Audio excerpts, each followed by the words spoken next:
परिवहन अधिकारी लाचलुचपत विभागाच्या जाळ्यात 500 रुपयांची लाच घेताना छत्रपती संभाजीनगरच्या लाचलुचपत पथकाने केली कारवाई। नाशिक जिल्ह्यात असलेल्या आरटीओच्या पेठ चेकपोस्टवर करण्यात आली कारवाई। नितीन अहिरे असं लाच घेणाऱ्या मोटरवाहक निरीक्षक संशयित अधिकाऱ्याचं नाव आहे। आरटीओ अधिकाऱ्यांसह 2 खासगी इसमांना ताब्यात घेतलं आहे।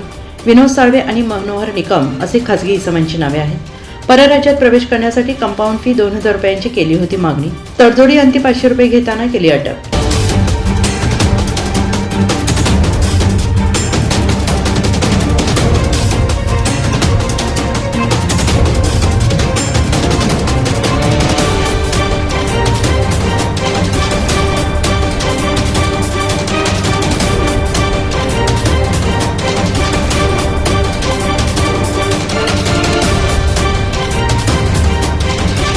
लाचलुचपत विभागाच्या कारवाईनंतर नितीन अहिरे या अधिकाऱ्यावर करण्यात आलाय गुन्हा दाखल। NCN न्यूजसाठी रोहन दानी, नाशिक।